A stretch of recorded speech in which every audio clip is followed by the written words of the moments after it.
Hello, friends, and welcome to Crime Dive. I'm your host, Matt Sullivan, and with me, my favorite true crime confidant, North Carolina's finest, the beautiful, the clinical, Kate Wygand. Let's give her a hand. How you doing tonight, darling? I'm doing good. Chilling on my porch. It's nice, muggy North Carolina early evening. Hope y'all are doing good. Yeah. How's everything going down there in COVIDville? You guys are opening up, eh? Yeah, we're totally open. No one wears masks anymore at all. So it's a free for all here, but I think it's like that in most of the United States. But I'm sure it's different over there, being a Canadian boy. It absolutely is. There have been a few people who are actually making claims that I'm really an American. It's pretty ridiculous, but Canada's been locked down since March of last year, so it's not been very fun. You made it here though in one piece though for a little bit at least, so that's good. I definitely did. It was awesome, and it was a fun trip, and we got a lot done. I think some of that stuff's going to be coming out in the next weeks or months. For sure. We're going to visit some different cases and stuff, so I think it should be fun. Tonight's episode, it's a cool one. Everybody knows this guy. He's half of the duo that is True Crime Garage, a true crime podcast with a fairly large following online. This guy's an incredible asshole and fellow musician, Mr. Fat Hands himself. The Captain. Yeah. How you doing, my friend? The fattest hands in all of Ohio. The fattest hands in all the lands. All the lands. Has anyone ever said that before, or was that just an original moment? Yeah, I think it was completely original. Hell yeah. We should copyright it. All right. You can go for that. Yeah, I'll give that one to you guys. But how's it going? It is going. It was a happy Father's Day to everybody. Yeah, for sure. Happy Dad Day indeed. We took a poll on our Facebook on Crime Dive, and the Captain also did a poll on some questions people wanted answered and wanted to know about him and himself and the podcast and stuff like that. So we'll go through them right now. I'll go through some of them. So what was the idea behind starting True Crime Garage, and how did that happen? Nick was laid off and I was laid off, and just happened to be laid off at the same time.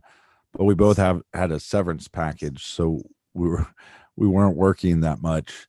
And we started going to his garage probably, I don't know, once a week, and we would just talk about random stuff.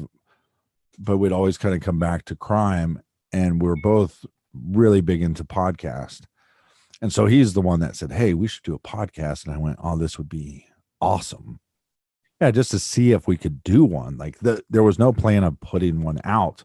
So then the conversation became, well, what would we talk about? Because we normally talk a lot about music or sports, and yeah. But he's always been a crime guy. Even I still remember like riding the bus with him, and it would be Nick, this guy named Dave, and their buddy Vince, and they would sit and talk about unsolved mysteries all the time. Oh, that's awesome. Yeah. But I remember like because I was younger than they were, like. But I'd like sneak listen to their conversations. And so he was like, yeah, well, I think we should do a podcast on true crime. And I was like, yeah, I just think that's like depressing. And so then we tried, like, I think we recorded like a handful of them. And then we had like a disagreement one night. And then so we just stopped doing it. Like, okay, we know we can record one if we want to, because there was never talk about putting it out.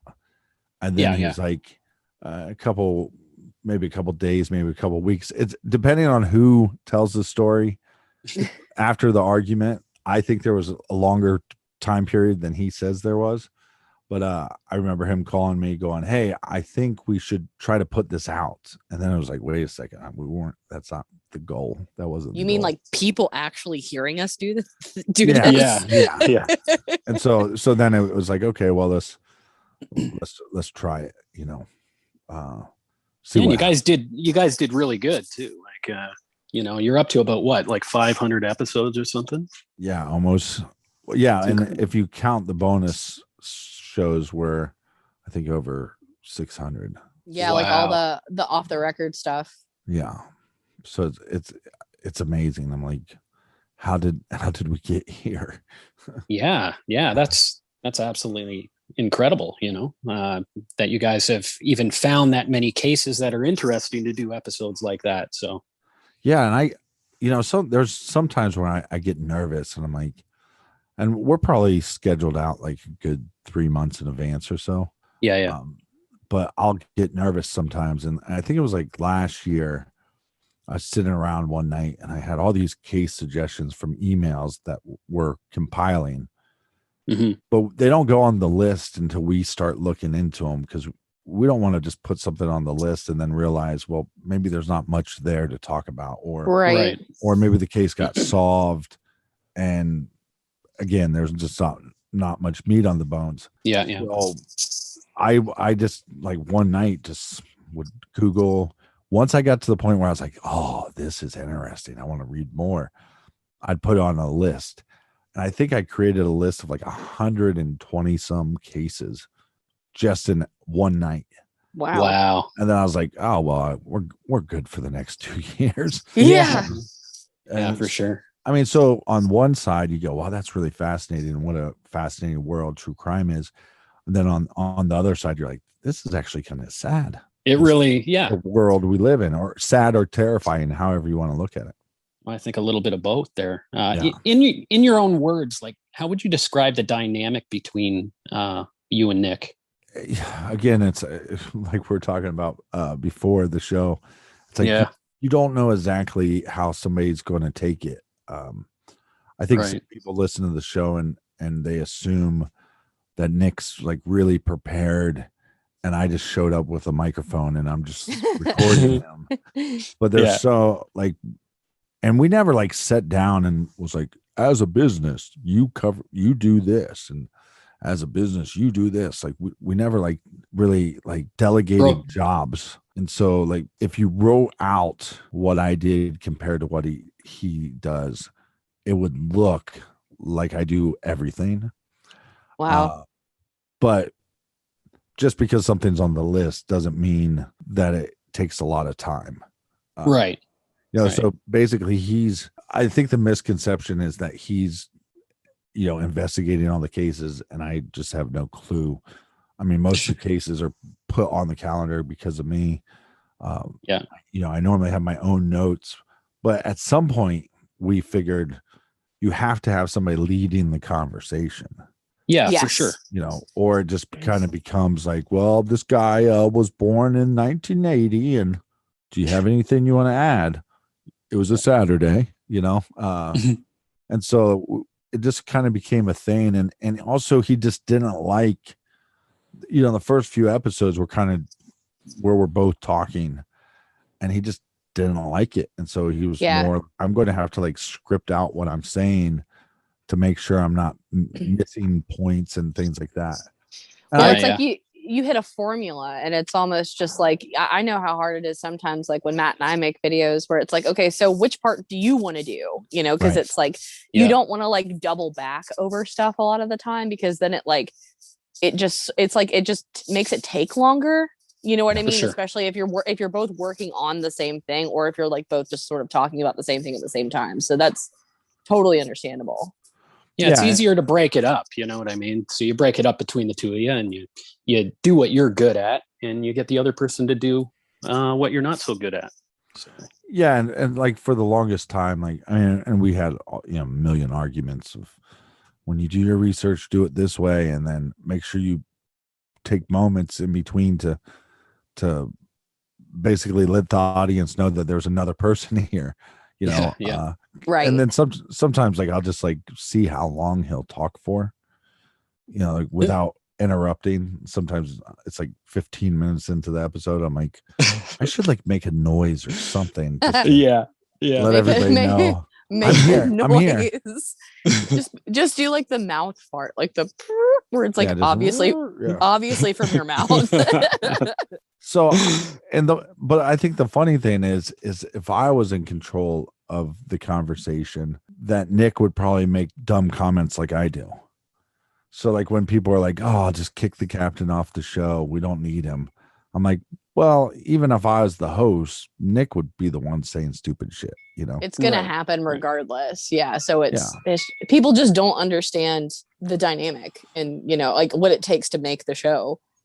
Yeah. And I think for every show it's different, but it's, I'm a big fan of Generation Y. But to me, that's a good one for sure. They're like one of the originals. Yeah, they're like, definitely one of the originals. But a lot of people are like, oh, they're completely different people, and I'm like, I think they're a little more similar. I think they're more similar than me and Nick are. But me and Nick can be on the same page, and I think some episodes come across that way, like, oh, these guys both did their research, they're both passionate about the case. And I think there's other ones where I'm sitting there and I'm just trying to find ways to just let everybody know I'm still here. I'm listening just like you are. Trying not to interrupt, but sometimes he says stuff that it's like, how can you not? It's like it's softball. It's the way it happens, it's the way the cookie crumbles. But I think you guys, in listening to your episodes, you guys have a pretty good dynamic of being able to kind of, pull interesting comments out of each other. And, that makes for a good show. Like people want to hear that. But I mean, you guys like definitely have had moments that just make me absolutely laugh out loud, which is good because I don't think I've gotten that from another true crime podcast before. So, well, and I think it becomes tough too, because like, obviously you don't want to be insensitive because these are tragic events, but it's like, I'm also the guy that goes to a funeral and has a hard time, just because people expect you to be sad at that funeral doesn't mean you should be. Well, yeah, and it's you're never like making fun of anything at the expense of like it's always whenever I hear you sort of making like a jest at something, it's usually about how stupid the people that committed these crimes are. Yeah, or like we did this one about a football player and it looks like he had a cone head. And it's like, how can you not mention that he has a cone head? I mean, it's staring you in the. I think my favorites are. I mean, Puka Not Hada is pretty good. Yeah, that's one of my favorite ones.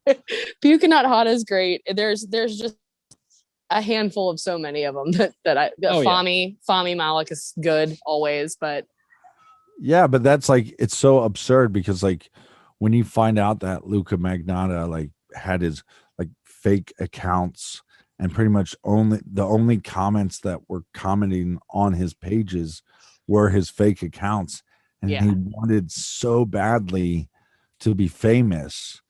Yep.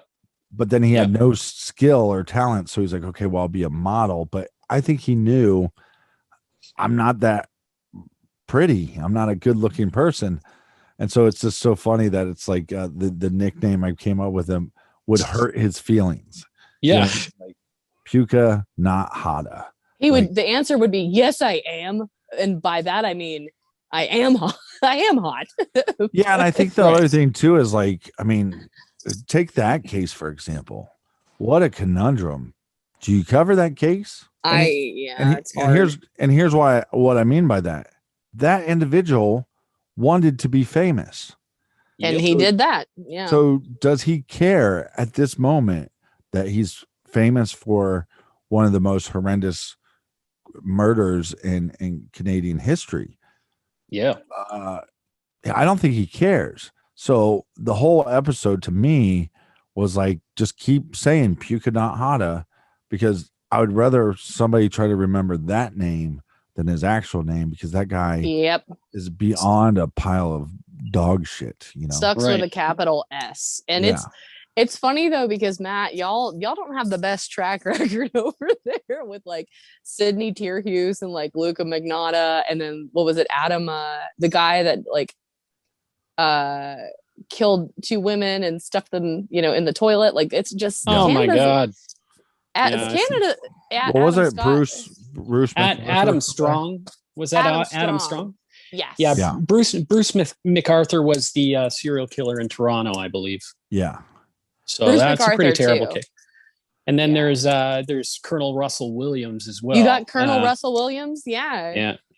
Why do you think True Crime Garage is like as popular as it is nowadays? Because I mean, like, the thing is, I go on Apple Podcasts, and you guys are up there with like the top 6 true crime podcasts. Yeah, well, don't pay any attention to like Apple charts because their algorithms are so messed up. And I actually know a guy that works for Apple, and he said that he was telling me one time, I was like, hey, so and so is in like the top 10. And I just knew, because I knew them personally, that like their numbers weren't even close to our numbers, right? So I'm like, how did they get in the top 10? Well, some of that, one of the big things in the Apple's algorithm is if you get a bunch of reviews that week. So a review is like worth more than 10,000 downloads or something crazy. It's like, I see. It's like a hierarchy of like what's important in terms of like, their stats. That's interesting. I didn't know that. But you still have a shit ton of followers and people that you still have a shit ton of subs too. So but even then I was like, okay, so but they're in this, this other show was in the top. Like, how did they get there? And he's like, they're friends of mine, so I just put them there. What? My God. You can just do that. And they're like, yeah, it happens more than it probably should. Nepotism in Apple. That's wow. Yeah. And so, but it's like, we've been doing it for a really long time. I mean, it's, Generation Y is not much, they're considered one of the OGs. They're not much older than we are. Right. And I don't think people talk about this enough. I don't believe there was a single show called True Crime something until our show. Yeah, that makes sense. You've been doing it for like, how long has it been going on? At least 5 years, right? Yeah. But it was just so funny because at the time it was like Sword and Scale. Was out. Generation Y was out. A show called True Murder was out, and so we're just like, okay, cool. Serial was out, and so my whole thing coming from like the music marketing background was like, well, what is the show? We're talking true crime. Okay, true crime. And where are we at? We're in a garage. So I was like, okay, true crime garage.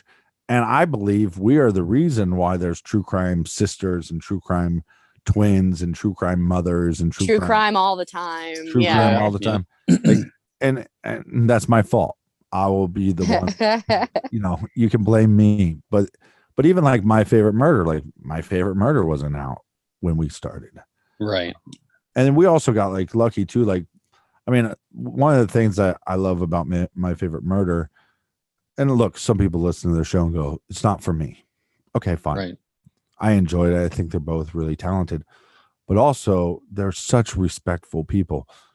They listened to one of our episodes and they said, hey, we're talking about this case. And by the way, we got a lot of information from True Crime Garage. And that's awesome. And there's other really popular podcasts that I know that they've listened to our stuff because the stuff that was reported on our show has been reported nowhere else. Yep. I will say that they've never mentioned us one time.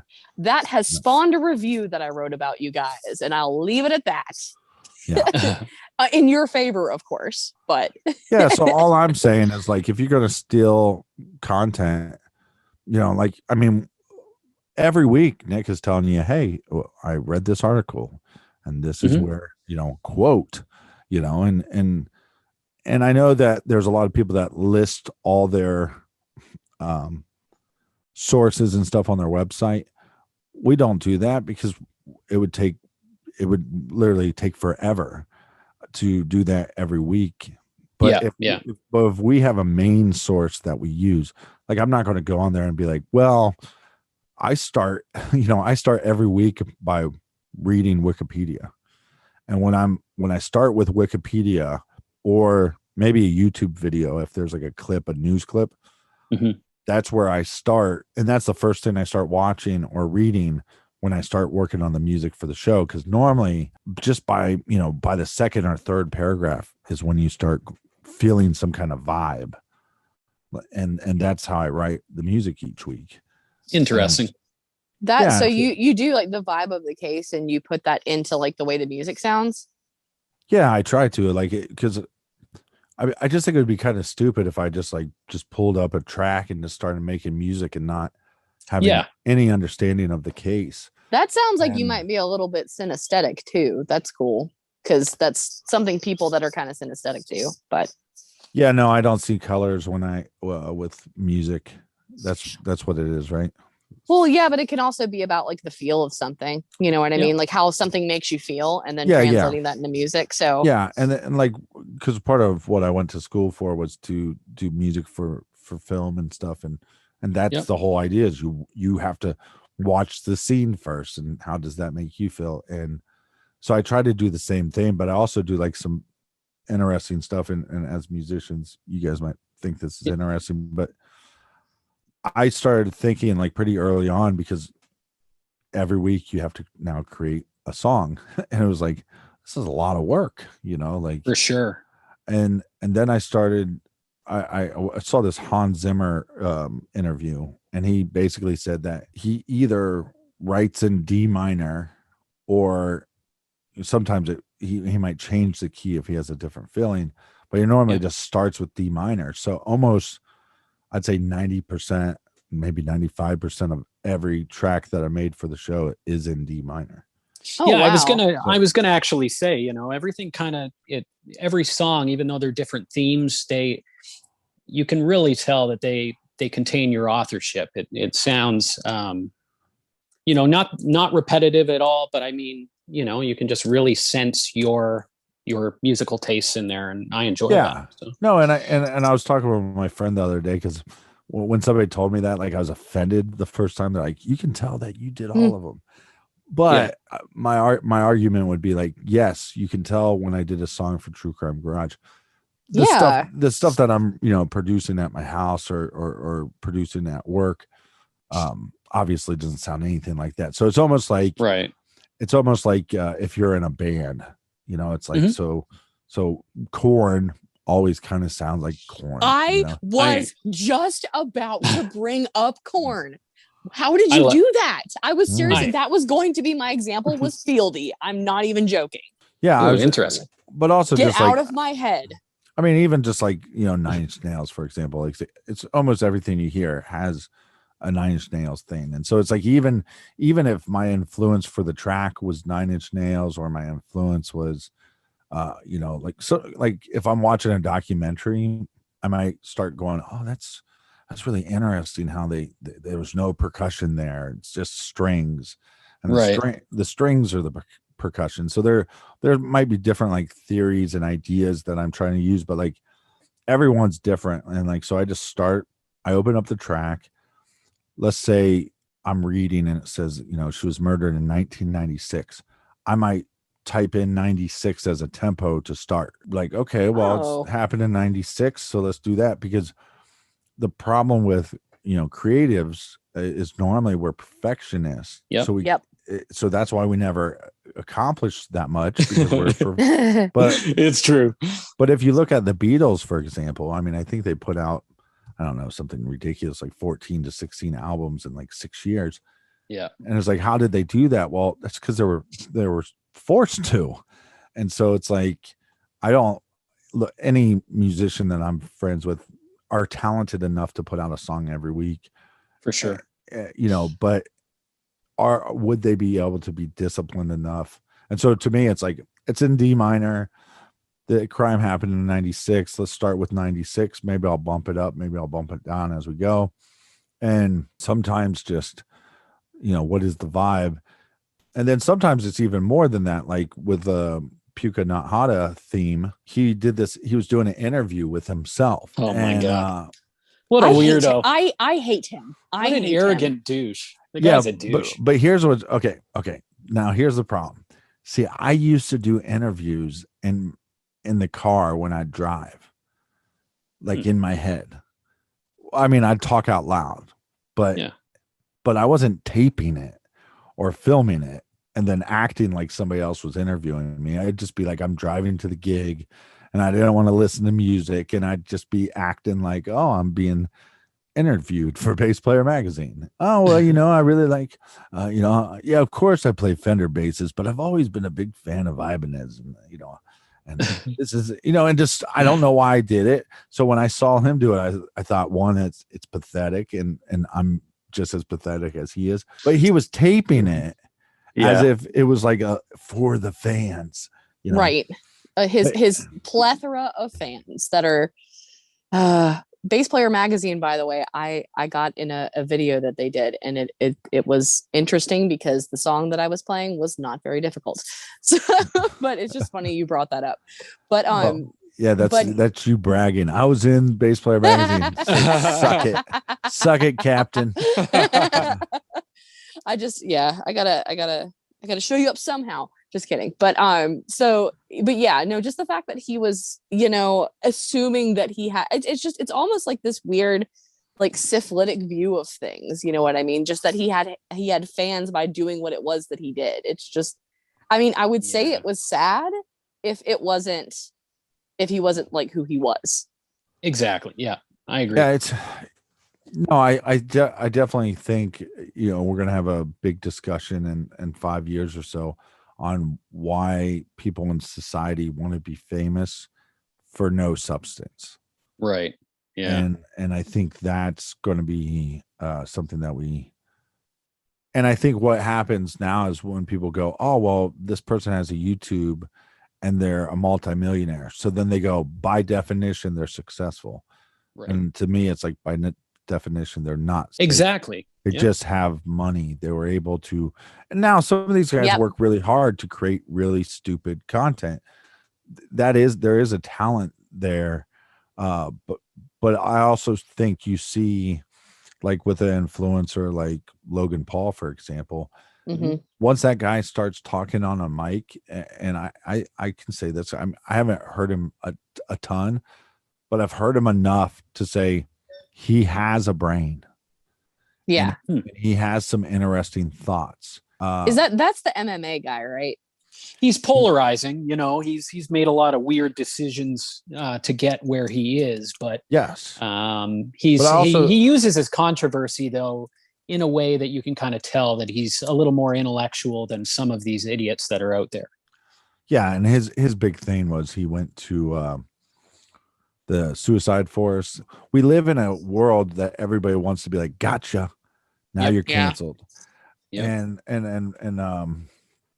I heard a comedian say, Brian Callen said, they're not trying to cancel you, they're trying to kill you. They're trying to make it so you can't even feed your children. And look, some of these people are rapists and use their powers to rape. Those people should go to jail. But there's a lot of people that we have these like really intense claims against, but there was never any charge. There was never any proof other than somebody stating a claim. There was never any proof, and those people's careers are dead now. That person is dead now. And so what I like about Logan Paul is he's like, okay, I did this thing that was messed up. And the more mess up thing was my brain was not in a position to tell my brain, don't do this. Right. And so what does this all mean? And Jordan Peterson, I was listening to this lecture about Jordan Peterson, Canadian, right? Today. And he was talking about what's cool about ourselves is we are ourselves, but we're also the vehicle to change ourselves. Ooh. You know what I mean? Where it's like, and when you think about it, you're like, what? That's kind of crazy, It's profound though. It's profound. But back to the Luca Magnotta. So he's doing this interview, and in the background, I hear the song by Madonna called "Live to Tell," and it's like the whole thing is boom, bam, bam, bam. It has this like super 80s like delayed guitar. Yeah. And it's like a weird song. It was never like a big hit in America, but it was in the background. And so I just went, what is that? Boom, bam, bam, bam. And the whole theme is based around those notes in this Madonna song. So when you hear it, it's a Madonna song. And can I ask you this question just real fast? Because Matt and I have had this conversation. Do you ever like do something and then like it'll be like an idea, or it'll be like an idea of a song, and then you'll label it something like dog butt 7 or like ding dong 4, and you're you're like, okay, so I finished it and I'm just gonna put it in the bank. And then like you think later, you're like, man, I really made something good last week. Well, was it Dog Butt 7 or Ding Dong 4? No, see, I don't do that because I was an intern at a studio and it was like beat in my head about labeling. Yeah, that would be a nightmare to have to find stuff. Everything was just about labeling. I was constantly yelled at, like randomly. My boss would just be like, "Save, save," and I'd be like, "I'm not even at the computer. Yeah, why are you telling me?" No. And then the best though is I did a remix for a guy earlier this year. His song is called Numbskull, and I did this great remix and at my house. So we were then going to take it to the studio to have it mixed, and I can't find the session. No matter underdog butt 7. It was Underdog Butt 7. Yeah, but no, I'm convinced that but that's the worst is when you know you're good at labeling. I'm like, I must have threw it away. Yeah, it's gone. But yeah, so there's little, sometimes I guess you'd call them Easter eggs.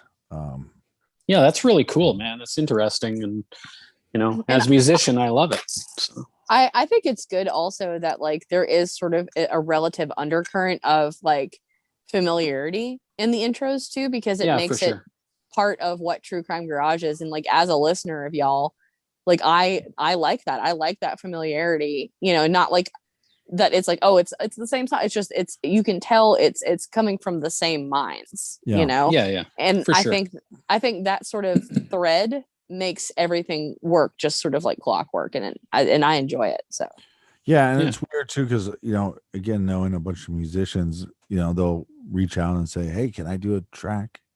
And I'm like, that would be cool, right? But then I'm like, you kind of want that continuity. Yeah, well, but I also like saying I have created every piece of music that you've heard on the last 600 episodes. You know what I mean? Like that's kind of cool. What 3 cases stand out to you as ones that seem to persistently have you coming back to them? Well, I mean, I wouldn't be here talking to you guys if it wasn't for Delphi. So yeah. Definitely Delphi. JonBenet Ramsey always is in my head. Yeah, that's a hard one. And oddly, West Memphis 3. That's one of mine too. Yeah, Kate has that one. And that one's weird because I don't think we've looked at every possibility, and I don't want to say too much and hang myself on a cross, but I think that storyline, it's all about the narrative. A lot of times it's just like with JonBenet Ramsey when they're like, okay, it had to be an inside job or intruder, one or the other. And then with West Memphis 3, it became, well, it's either the West Memphis 3 is they're innocent or they're guilty. Right. Because the Alfred play.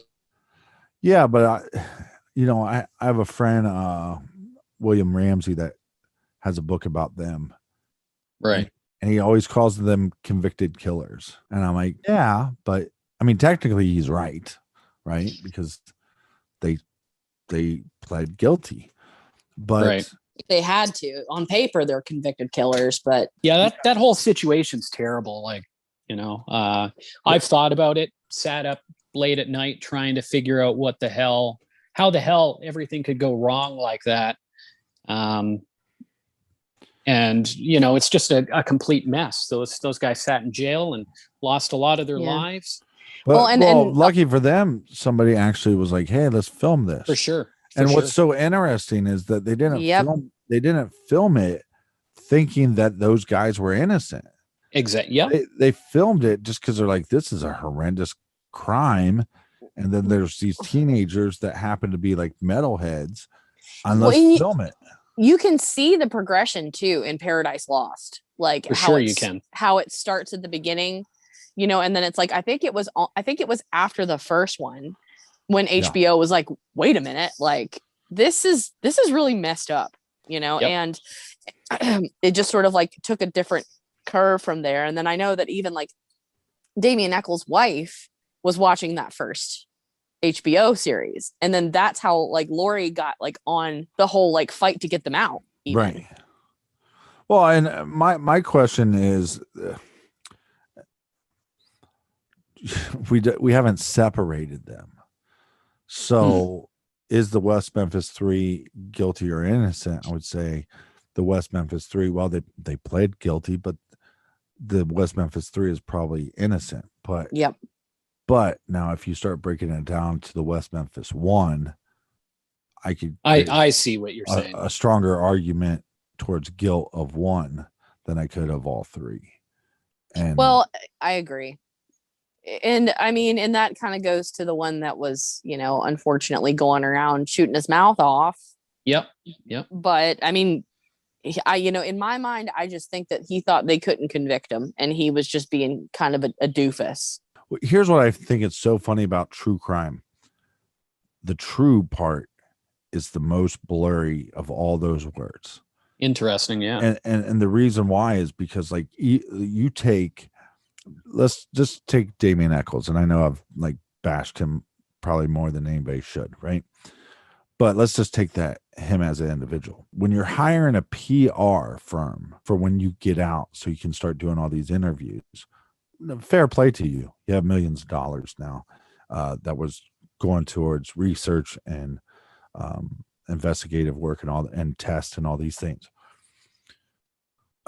My issue with somebody like him is where now they have changed the story where like, how could this have happened to the 3 teenage boys? Well, first of all, we have a guy named Jesse Miskelly that walked in to a police department to confess. You have a guy at a softball game saying that not only did he kill these 3 boys, but he's going to kill more before he's arrested. And then, so then they go, how can, if this could happen to us, it could happen to anybody.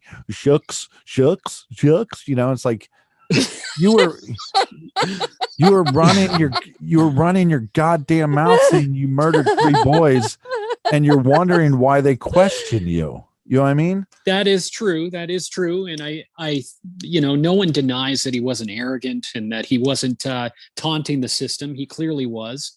But he was also a kid. So, if I look an adult. Well, yeah, but I mean, he, when I look back on myself and decisions I made back then, I regret a lot of them. And I just think that it was kind of the wrong place at the wrong time sort of situation. Yeah. You had a kid with a chip on his shoulder. He hated the system. New father. It was in Arkansas. So it's right. He says, if you read Life After Death, he pretty much says that as much. It was just like, I had a chip on my shoulder. I was a metal kid. In Arkansas, in bumfuck Arkansas. And I didn't think that anyone could convict me on no evidence, and they did. Yeah, you feel like you're Superman at that age sometimes, and sometimes you're self-destructive, and I just think that that's what was going on there. Yeah, possibly, but I also believe he's just naturally like a liar, and maybe. Okay. First, I don't want to get into a West Memphis 3 debate, but. I will talk about the West Memphis 3 for 10 days. He'll mention these things where he's like, I have to wear sunglasses because I was in solitary confinement for so long. Come on. And it's just like, you don't have to wear sunglasses. Shut the, stop being a prima donna. And then he would say, I was in solitary confinement for 10 years. And then he talks about how he went to New York and he was at this comedy club or something, and he kept on thinking to himself that it's so great that I was so scared and so nervous because I'm so used to having to make sure somebody's not going to stab me, and you're like, you were in solitary confinement for 10 years. Like how your nervous system would not be on edge. You would not have some anxiety. You might have anxiety about being around people. Yeah. You wouldn't be sitting there going like, oh, this is back like when I was in prison 10 years ago and the guy in the next cell wants to kill me. It's like, so I just think like Damien more so than any of them has tried to control a certain narrative And, just like he was so sick on death row. Like, look, they conned Jason Baldwin into making that deal. And the part of the whole reason the Alfred plea even was taken is because Jason didn't want Damien to die. Right. And how and do we have any proof that he was going to die? I mean, I guess just that he was sitting on death row, so it's like who knows how long that would have been. Yeah, right. But if you watch the documentary, the third one, even in west of Memphis, they're basically telling Jason, like, see, Damien is sick and he has all this issues, and because he's on death row, they're not going to fix any of this stuff for him. So like, he's going to die, and that's how they convinced Jason. They lied to him because it wasn't like Damien got out of jail. He goes to New York and goes to a comedy club. He doesn't go to the fucking hospital. The reasonable doubt was already kind of there too. So I'm not so sure that the state would have definitively set a date to kill him, knowing that there was starting to be some question that was getting significant. Exactly. So, I understand what you're saying. And my big issue, they were impatient to get out of there, and that's really what it was about. He was impatient. And it depends on the state too, because Arkansas is like, but if it was Texas, it'd be a different story. But for sure. My issue is, and this is why I side so much, and why I have so much respect for Jason Baldwin. Once you make a good dude, once you make that decision, you now 100% close the door on there being any justice for the family members of those three victims.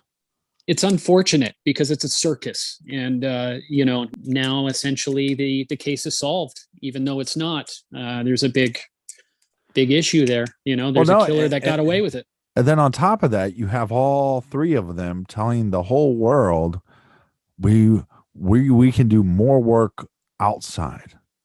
Right. You're sitting around writing books about fictitious magic and some bullshit that you and your psychopathic wife did as some ritual. What work have you done to solve this case? I will say though, I mean, Jason Baldwin, it's like him outside. And I mean, I know you've talked to him. I've talked to him a few times on different occasions because of other things, but he's got a fight in him now, and he's got that Proclaim Justice nonprofit for sure. And Jason Baldwin is like a wonderful human being, and I think he's the one that has the right attitude about it. You know what I mean? Like, this is messed up. Yeah. Look, and I'm not saying that the innocent ones, or if they're all innocent, that they didn't lose time, and that's not fair. But here's what I'm stating. I'm not throwing something in Damien's face and saying, you should have done something. I'm throwing up what he proclaimed he was going to do that he didn't do. That's what I'm throwing in your face.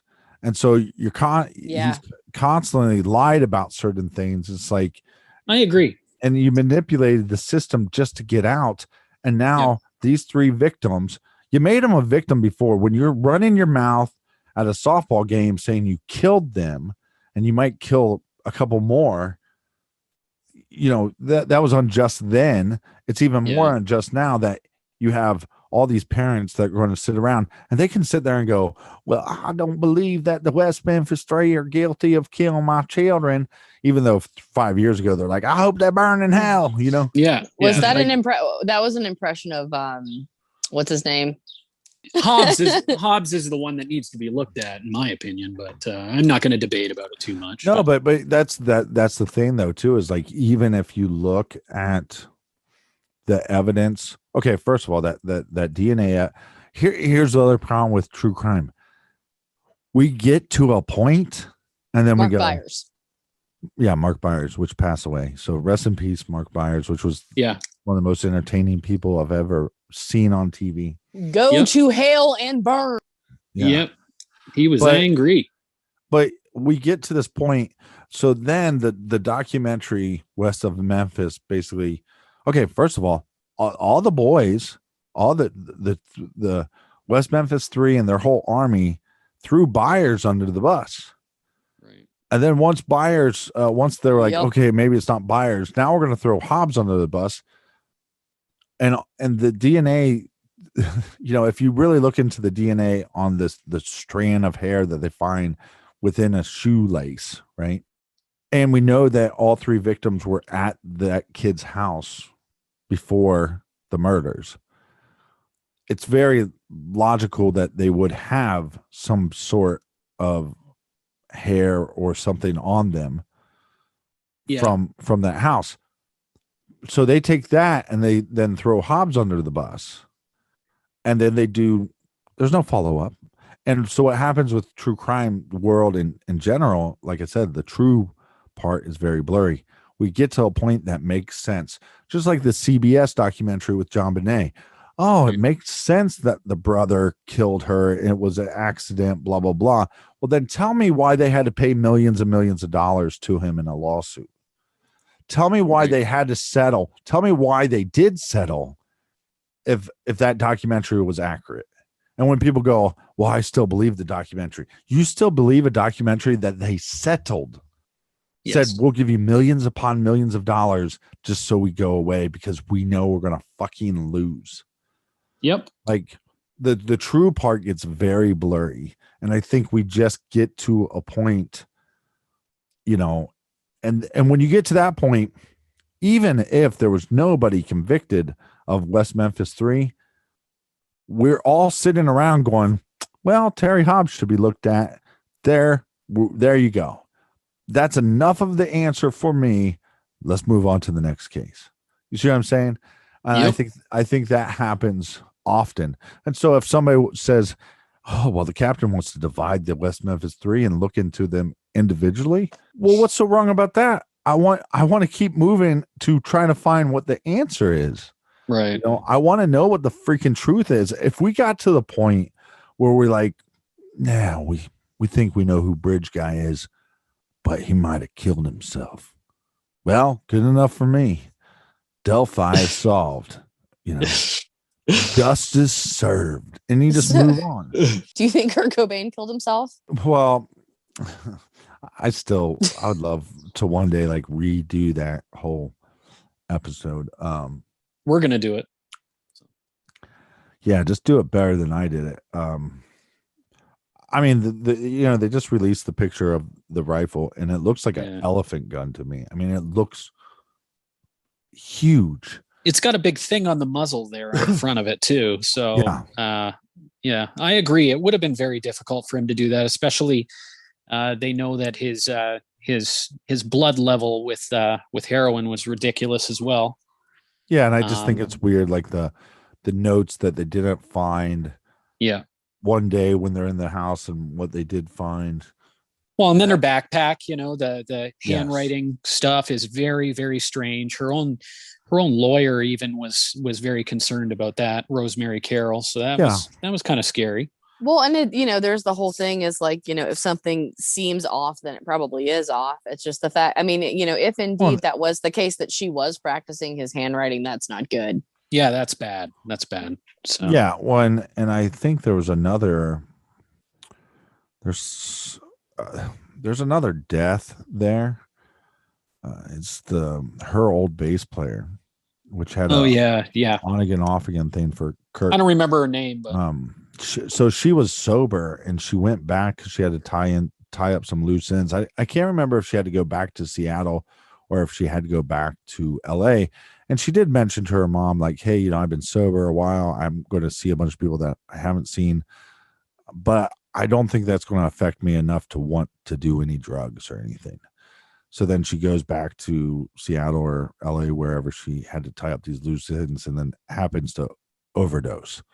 Right. And her mom has always said that case needs to be looked at. And it's like, okay, I think that's more evidence. Look, the detective you hired to find Kurt Cobain thinks you're guilty.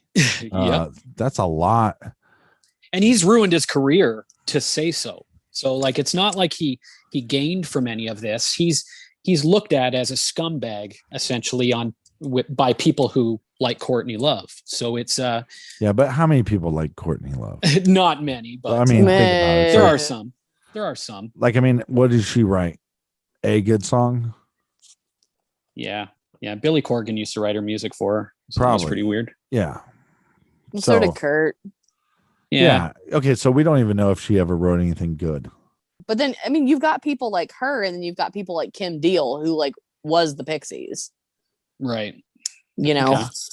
And so, yeah, but Courtney Love, it doesn't matter like whether or not what she wrote or not, but she's just sort of a dislikable person. Yeah. All around. You know what I mean? Well, their own daughter doesn't even like her. So like that says a lot. And just the other week, she was like, bitching about something. I love also when people sign rights over to people and then later they're like, I was messed up on drugs. That's why I did it. And it's like, well, maybe don't be messed up on drugs.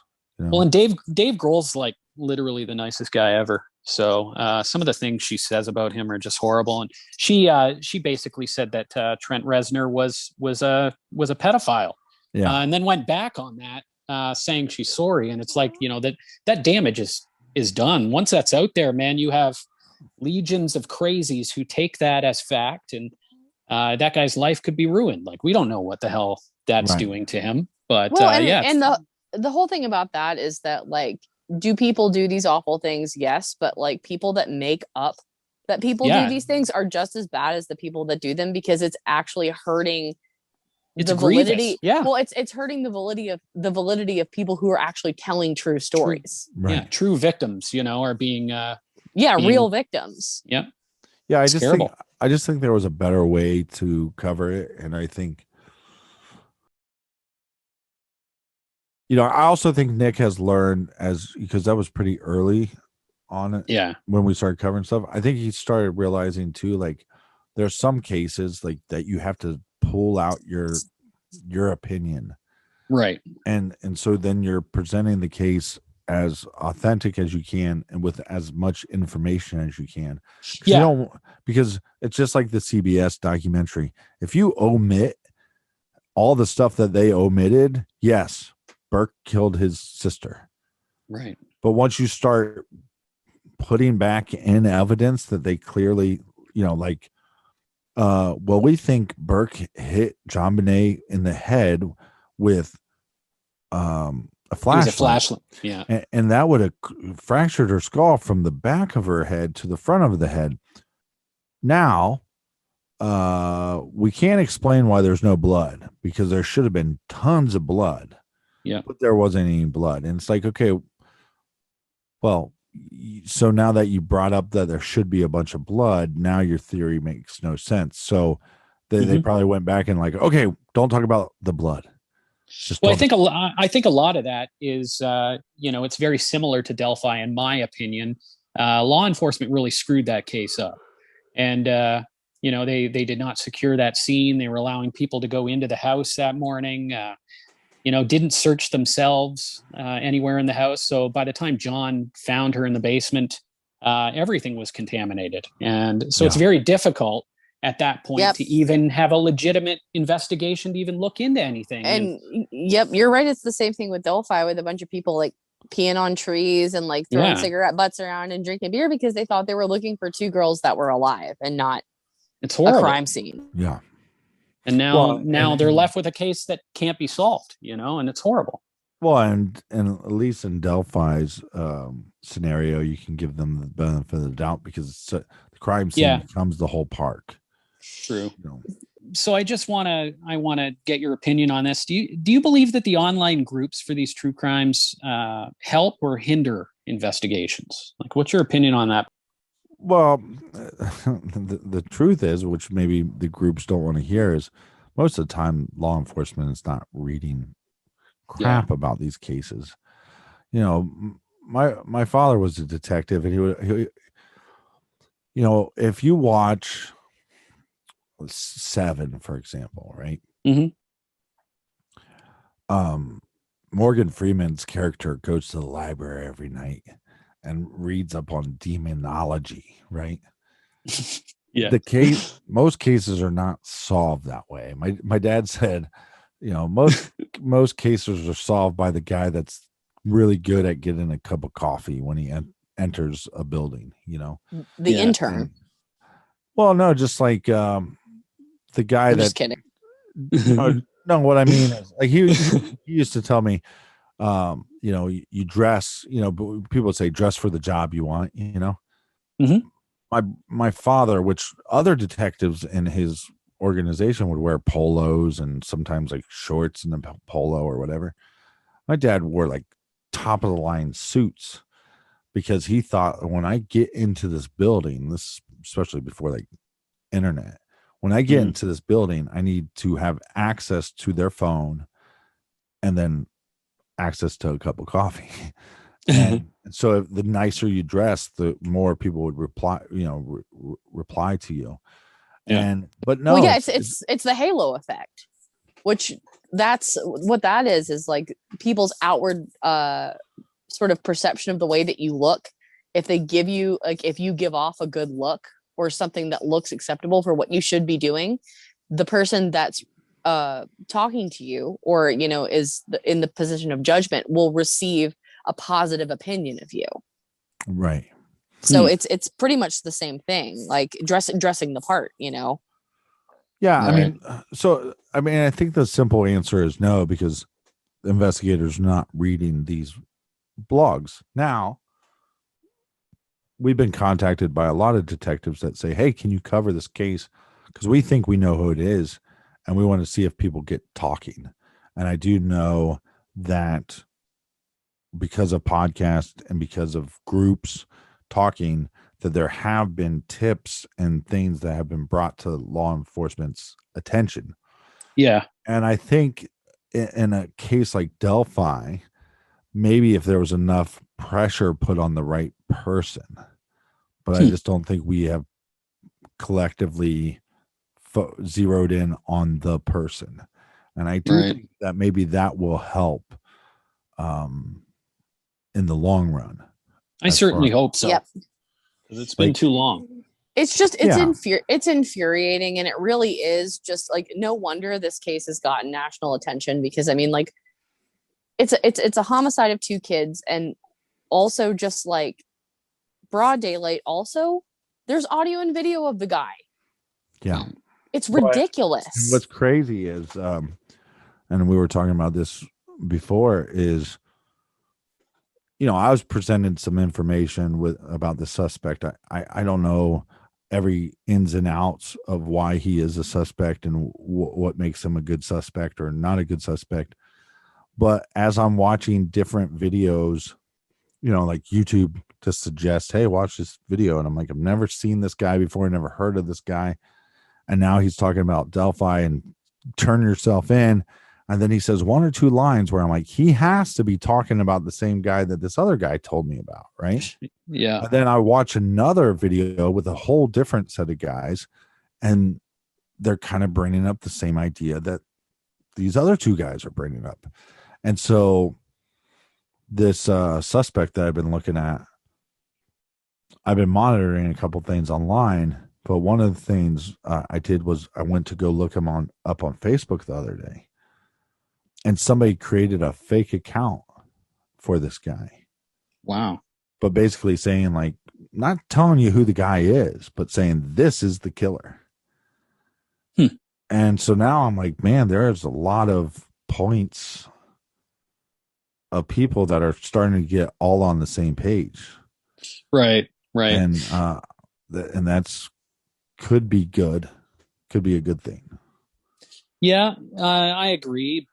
But I've also seen so many come and go that it's, I want to be optimistic and keep going, but it gets difficult, when it's kind of the same people kind of being recycled over and over again, or moving on to the next guy, and they're, you follow these leads and then they just kind of fade away, Yeah. It's just very upsetting to know that after over 4 years, it's still going on. It's not right. But I do think, my father we were talking about this earlier because it's Father's Day, and he was saying the same thing that like I've talked to you guys about. Is like sometimes the suspect gives you 1,000 yeses. Right. This guy is guilty. And he's like, then you get the one no, but that no is such a concrete no that you're like, right. I have to move on from this individual. He's like, then sometimes you get the suspect that only gives you a couple yeses. And there's all this stuff you don't know, but one of those yeses is screaming yes. Right. So, I think somebody that we looked into, all three of us, for a really long time, I don't know, 1,000 yeses, maybe more. I mean, some of the stuff that we uncovered, even while we're on the phone talking about it, was like monumental, like mind blowing, like, oh my God, so many. I think we should just write this into a movie because this is the greatest character of all time. I thought it was him. I was sure. I was 100% sure at one point. Thank God too. I didn't do some videos. Thank God. Well, I mean, it definitely, all of the circumstantial evidence and everything just sort of. It looked bad. It looked bad, but the thing is, with like all of these suspects, you get to a wall, and you just hit it, and you can't go any further. Right. Yeah, but some of them aren't as definitive of a no. Where it's like, I think you're right. The guy we were looking into, it was like, okay, well, here's these statements of where I was at during this time, and if those statements are true, then it's 100% that he was not involved. Right. Now, I don't think we've 100% confirmed them, but we've confirmed so much around them that logic would tell you that it would have been like the most genius thing to create. Within seconds of knowing, create an alibi within seconds of knowing somebody committed these murders. So, right. I just don't know if that's, and I still look into stuff, and I've still like contacted some people to try to get a couple more answers, to get more of a definitive no. But this new suspect is so interesting because he's gone dark. So I think that's why when I've suggested him to people or friends of mine that love to look into cases, they stop because after a day of looking into them, there's nothing else to find. Right. Because he went so dark as far as the internet goes. No, I was just going to say, what do you think they need to do to get, like, if they need to do anything else, law enforcement, to get it solved? What do you think that would be? If it's this guy? Or just the case, and if it's that guy, or if it's just the case, and if it's the case just in general, if it's not that guy. Maybe it's releasing more evidence. Maybe it's is that what you mean? Yeah, I mean, it's just tough because we don't know what they have of certain things. Right. So it's like I couldn't see if this guy is the bridge guy, I couldn't see them knowing that for 2 years and not being able to put the nail in his coffin. Yeah, I agree. Well, we have some questions here from some people who wrote on your wall there. Okay. Might as well start on some of these. Some of them are pretty funny. Bill Dixon asks, have you ever been contacted by a person affiliated with a case that you guys have covered who were upset by things you stated on the air? Yeah, we did a case, and I'm not going to be able to get the name correct, but basically the other person that everybody's trying to throw under the bus was the victim's brother-in-law. Oh. And he contacted me and was like, hey, can you do an interview with me? Because and what was really interesting was the victim's daughter and son and other relatives actually wrote notes stating that they didn't believe that the brother-in-law was even a good suspect, but he came under fire because the person that they arrested started saying, well, no, it wasn't our son that killed her, it was the brother-in-law, so to talk to him, and like he knew, like I'm like, I can't put I'm not going to put this on the main show. I just don't have, it was just like a weird follow up. And by the time we actually did an interview, I was like, I'll just put this out on off the record. And he's like, I don't really care what you do with it. I just want, and it was almost like just by having somebody listen to his side. Yeah. He felt good enough. And he like thanked me. I mean, like, it was like an hour after we did the interview of him just thanking me. And I'm like, no problem, man. Like, And then, what's the Up and Vanish case? Tara Grinstead. I'm not familiar with that one. Yeah, Tara Grinstead's that's the Payne Lindsay one. Yep. Yeah. Oh, okay. So it was this high school teacher, and she had a few different guys that she was seeing, and one of them was a police officer. Mm-hmm. Well, his fiance, I think we covered it about like 2 years ago, and we kept on getting people. We hate covering a case that's been covered by everybody. So everybody, like Payne Lindsay, has like a multiple part series about the case. What information are we going to add? But we kept getting so many people going, hey, would you just break down that case? What do you guys think about it? And maybe it's because they didn't want to listen to 20 episodes. Right. So, well, but I also think that like things like that, like Up and Vanished, and like even like true crime bullshit with like Israel Keys, like there are ultimately a lot of episodes on one case, but I think a lot of people get intimidated by that. So it's like to condense it down and do it into like a 2-parter, I think would be it's easily digestible for a lot of more people, I think. And it's just like when, sometimes we'll cover a case that's 6 episodes, and then you see like a 45-minute episode on Dateline. And it's like, well, they obviously condensed down their amount of information that they put out there. Mm-hmm. But this police officer contacted me because I posted a picture of him and Tara. Well, that picture was posted by this guy's fiance. I see. And so then he was like, like threatening and things like that. And at some point I just was like, if that's how you feel, like, here's my address, like, show up anytime, like, I don't care. Like, and it's just like, we also covered like Tyler Davis. Tyler and his wife and Tyler's best friend went out drinking for her birthday, and they ended up going to a strip club, and they ended up coming back to her hotel. Tyler passed out in the Uber ride home, and then when he woke up, he started like acting strange. He's very argumentative, and he took off walking. And when we covered the case, nobody was talking about it. It wasn't even being covered in the newspapers here. Mm-hmm. And I ended up talking to his wife, and, half the people that listen were like, the wife seems so shady, she's not telling you the truth. And it's like, and I knew she was telling me the truth because there was video evidence to back up what she was saying. Mm-hmm. And then the friend, then went on Facebook and posted like, hey, we're looking for my buddy. Here's my phone number. If you have any information, let me know. Well, this dumbass put his phone number out on social media, and then had a popular podcast cover the case.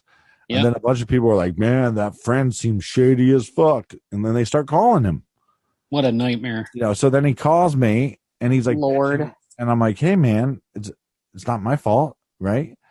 And he's like, well, what I do? They're calling my work. And I go, look, this is just down reality. Like, like, it sucks your friend went missing, and it sucks you were with him, and it sucks that you're now that guy. But this is on you. That's on him at that point. That's true. Well, let's say it's not on him. It's just the way it is now. And the same way with, like, if you look at the Brian Schaefer case, everybody talks shit about Clint so much where the guy changed his name. It's the way the internet is, unfortunately. People get anonymity, and they can just go on there and trash you. And it's really unfortunate, but it's just the way the world works nowadays. Here's the difference, though, is when you're not trashing the guy. You're just stating he happened to be with his friend, and his friend went missing. Yeah. And he had a reasonable explanation of why he didn't follow his friend, because his friend for 5 fucking years would do this. Every time he got drunk, he'd be like, "Go fuck you guys, I'm going for a walk." Like, it doesn't make him responsible for him. No, but until that case is solved, people are going to think of you as a suspect. It's just absolutely, yeah. But it's also just like when somebody's wife dies or a husband dies, the spouse is going to become a suspect. Yep. Like, just go, this is where we're at, this is happening, and where do we go from here? Well, that's the first person that police look into, especially when, you got a wife that goes missing, you got the husband at home, Barry Morphew, that kind of stuff. They're always going to look at the people who are around them the closest, Yeah. Photos doulos. Photos doulos also. But yeah, Barry Morphew. Yeah, scumbag. Scumbag. Okay, Frank and Beans asks, do you believe in Bigfoot? I've been watching the new Bigfoot expedition, and it's been really fascinating. Like the best Bigfoot show I've ever watched. Like where they're like, where these other shows, it's like they have these like little trinkets of shit, like any like high technology stuff that these guys need, they get it to them. So if they're like, hey, we're in this cave, but we can't fit in the cave, but maybe there's Bigfoot there. Another show would be like, maybe it's Bigfoot. We can't get in the cave. And then the other guy's like, it's definitely Bigfoot, but we can't get in the cave. They're getting like these microscopic drones that go flying and, and then going through the whole cave and going, okay, well, a Bigfoot probably couldn't fit in half the areas in this cave or whatever, but at least they're getting in there. And so it's actually really fascinating. For sure. Most of the people on the search are not Bigfoot enthusiasts or part of the BFRO or whatever they're called.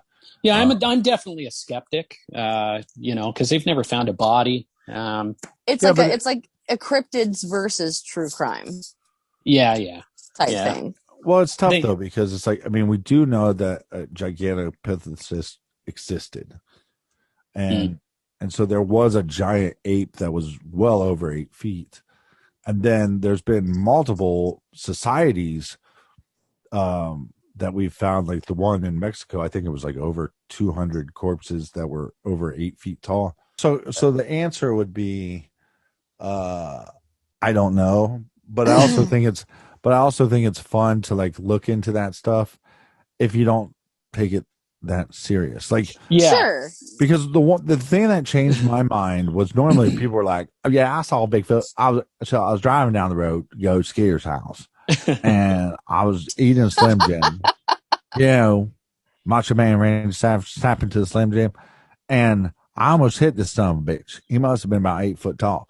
And he's like, I would have shot that son of a bitch, but Skeeter had my gun, and I was going there because he cleaned my gun. Now, beautiful long blonde hair. Yeah. And so that's one encounter, but I've seen these new encounters where people are like, the guy is legitimately scared. And this one that I was listening to, because that's what I do. Like if I have nothing to like preoccupy my mind for a couple hours, I'll start looking up aliens and Bigfoot. But this guy literally said, it was like a 40-minute interview maybe. He probably said 40 times, I wish I never would have saw it. I wish I never would have saw it. Like, it's fucked him up. And I used to tell Nick all the time, because I would drive to and from gigs, and a lot of times I'd be the only person on the road. It'd be like 5 o'clock in the morning. And there was one time I saw a guy running down the road.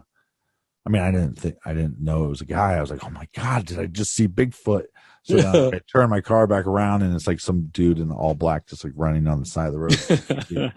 But I always told Nick, if I ever see it, that's it. My life is ruined, because I think it's so important to be truthful. Like, that's just been ingrained into my brain. I don't know if it's from my dad or my mom or whoever, or like Sunday school, but it's like, it literally sometimes makes me physically sick if I lied to somebody. Yeah. Well, and in that case, it's like everything just sort of becomes sort of taken into like a different sort of perspective. For sure. Yeah, but can you imagine if I was like, does the captain believe in Bigfoot? And I was like, I've seen Bigfoot. And then everybody's like laughing at you, and you're like, no, I'm telling you the truth, guys. I swear, Like, I think it would just disrupt me so much and disturb me so much that I'd be like, I have to get the proof. so people know I'm not lying. You'd end up refinancing your house and going on a big pilgrimage out there looking for them. So selling it's not all a good my thing. guitars. Yeah. So speaking of trying to make someone believe you, or maybe not, School for Computer, which shout out, wonderful name, going to School for Computer, asked, in your opinion, what happened to Brandon Lawson? Well, look, that's the other thing too, is that people ask me every day if I'm School for Computer. I'm not School for Computer.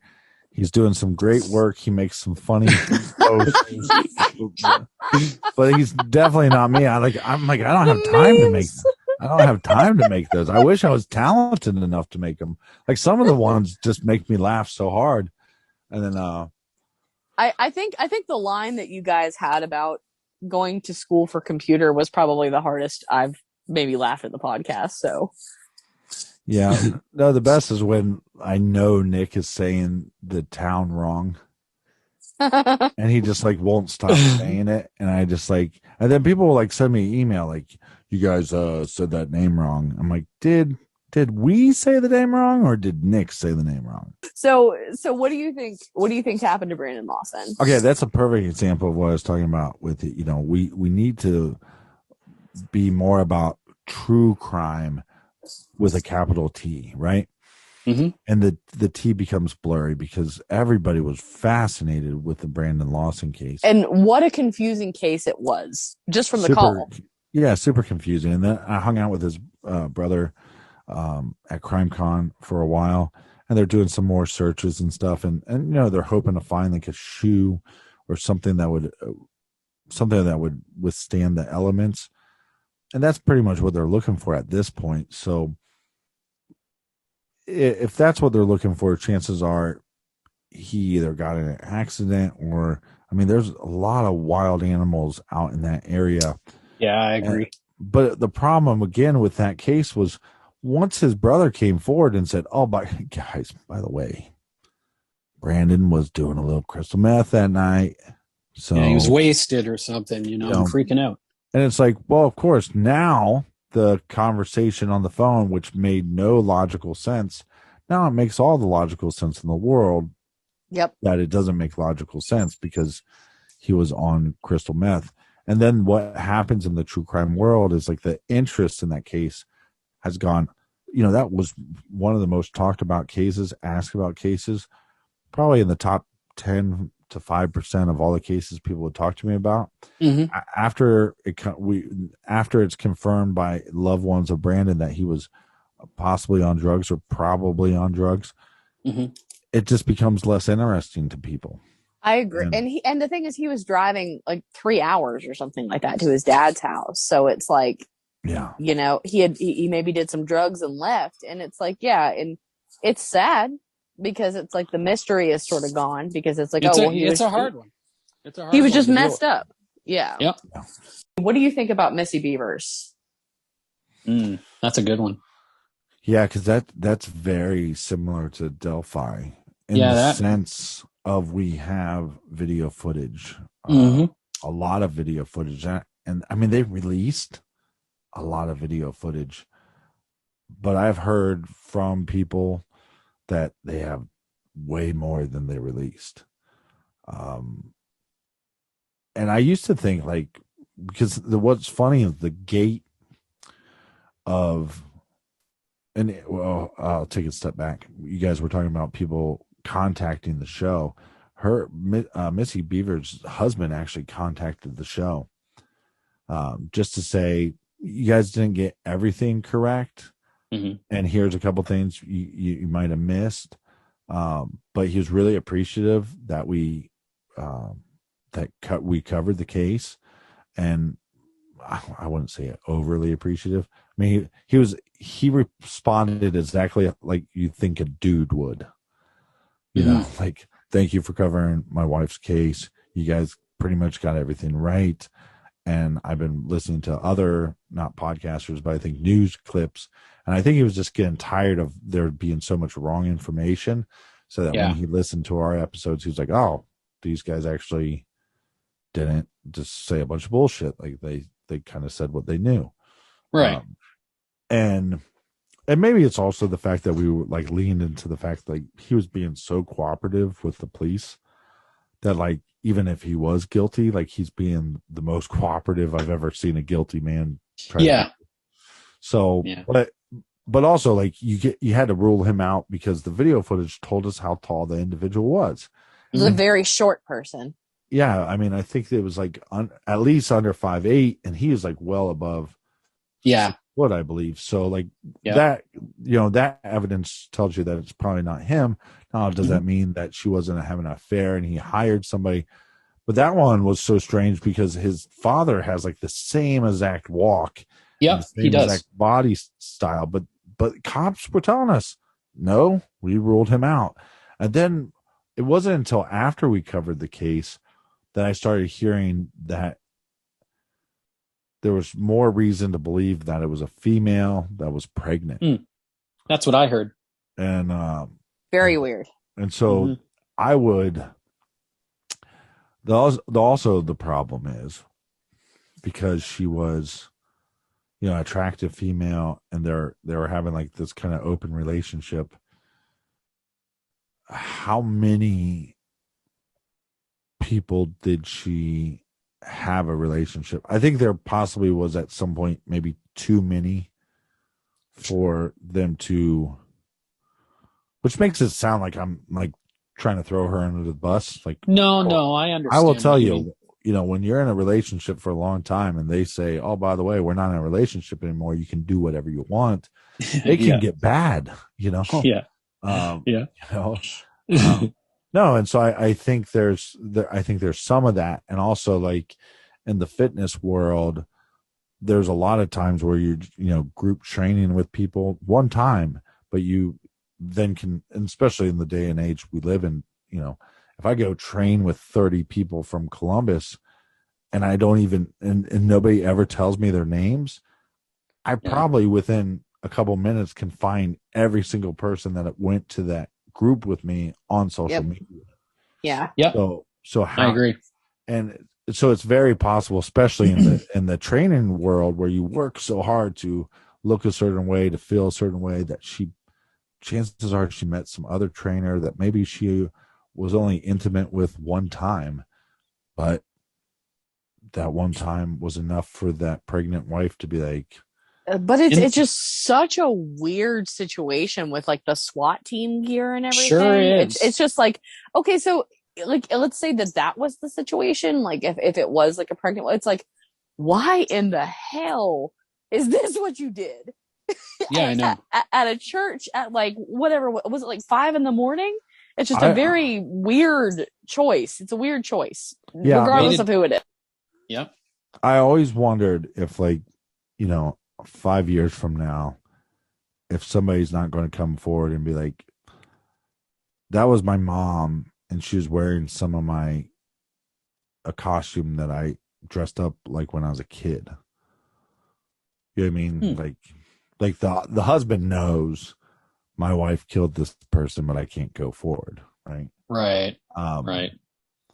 Well, and I think it's one of those things. But maybe the child will be like, yeah, I had the SWAT team helmet when I was younger, and I know that's my mom killing them. But it was like full SWAT team gear and like regalia. And I think the weird thing is like stuff like that and Delphi, maybe a little bit almost even so like the episode you guys just covered, where it's just sort of like it's seemingly just so like abrupt and random and strange, and all of those ones are caught on film, and it's upsetting.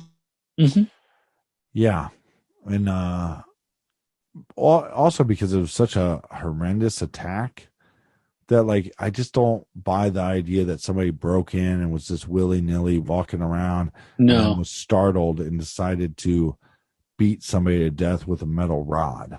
In like a SWAT team gear. Yeah, it's just weird. They paced around for a while and like looking in the doors and But I'm pretty for sure that they're convinced that it's not full on SWAT gear. If that makes sense. Yeah, it's like pieces of Yeah. I think some of the outfit was a little more legitimate than others. parts of the outfit. You could get that stuff online, no problem too. So, it's just a weird choice of costume, But then also, just why would you go online and be like if you were planning this out, be like, okay, well, I'm going to go online and I'm going to search for a sort of SWAT team gear outfit and to carry out if it was like pre-planned, which it obviously was, to like break into this church at 5 a.m. when she knew she was going to be there. It's just, the whole thing is just weird as hell. Sure is. Yeah. That's why I actually lean towards that as a female, because it's almost like the person's like, well, I need to break in first, see if alarm will go off. I'm going to start bashing in stuff to practice what it's going to be like to hit somebody with this item. It's weird. It's totally weird. Stands out as a strange case. And also when you watch the footage at first, like it's almost a little comedic. Yep. I agree. But then once you start realizing what happened afterwards, you're like, this is, and same way with the Delphi, the guy's leg is going over the other leg, almost like he's losing balance or something. Like, it just seems like so nonchalant, kind of goofy clip. And then what happened afterwards, you're like, this person is a monster. And I so wish that we would catch that monster. Well, we're going to try. We're going to keep fighting for that, aren't we? So, anyways, just somebody's got to know who that is. Yeah, I hope so. Chances are it's the husband. Mm-hmm. If it is a female that's pregnant, it's the husband. And now at this point, there's probably so much information that he'd probably go away too. And so now you don't have any pressure on the individual to come forward. And that's what I'm hopeful about the groups and social media with Delphi is, I think if we get the right person and the community surrounds themselves around that right person, and then obviously with the help of law enforcement, that the people around him will start breaking, and the people around him will start going, hey, look, you need to go to law enforcement. You need to make a deal. Go make a deal. Well, I think after 4 years, he's not going to come forward. So they need to start turning their targets at the people that are around the suspect they feel is the person. Yeah, no, I agree with you for the most part, except for we haven't had pressure. But okay, we don't know if we've had pressure on the right guy yet. Yeah. And so I'll be really interested to see what he does, what people around him do, what his family members do once that pressure happens. And that's coming. Like, that's like I told you, seeing that seeing the fake Facebook account of one of these suspects, I'm like, the pressure's coming. Well, Captain, like, we're almost out of time here, but anything you want to say to your fans? Me and Nick are always like, the whole time at CrimeCon, people go, oh, because your fans want to meet you. And you're like, fans? Who are they? What are you talking about? You definitely had fans.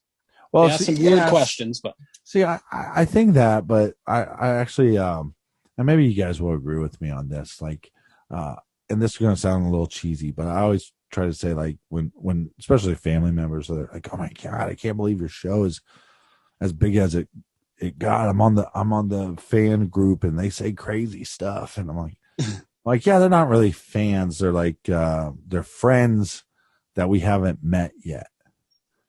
I suppose it's just like they know so much about you. And so it's like and we have so much in common. So it's like everybody that I've ever met that's like, I love your show, I end up talking to for like an hour. Yeah, me too. Like, and I was also thinking about this too, because when I was going through my divorce, which sucked, I would, I didn't have any friends in Indiana when I lived there. So a lot of the times I was like just listening to podcasts because I had nothing else to do. I also lived in the woods and I had no internet and no TV. And so I'd download my podcasts and then and the truth is if you put me and Adam Carolla into a room that he had to talk to me for an hour, I bet we'd find some really interesting stuff to talk about. Like I'd say, hey, I remember when you interviewed Ken Burns, and there was a couple lines in that interview that had changed my life.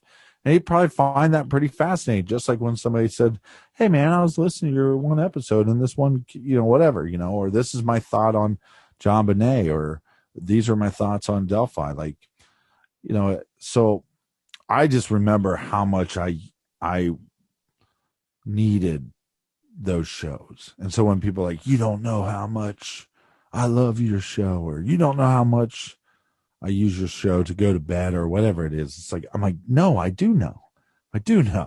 And, but that's also why, I just think fans is like I don't know, silly word. Like, I just think like it's cool because I think but I also think the whole true crime world, like in general, is like one collective blob.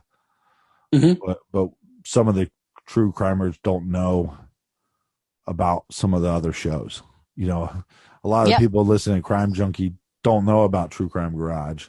They don't know, they don't know about the certain discussion groups of Delphi. They just don't know it yet. But it is a really cool community, and even people that will tell me, hey, I don't listen to your show all the time. I'll pick and choose. I'm like, fine with me. Like, I'm that show to you because I know what that show is for me. You know what I mean? Mm-hmm. That's still a compliment. Fine. I'm not your number one show. Fine. But I'm the third one. Yeah, cool. Because my third podcast, every now and then when it pops up, I'm like, what a fascinating episode.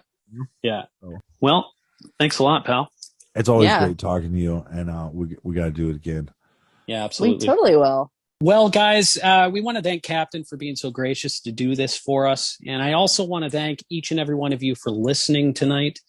It really means the world to us. Make sure you guys stay safe out there and enjoy your night.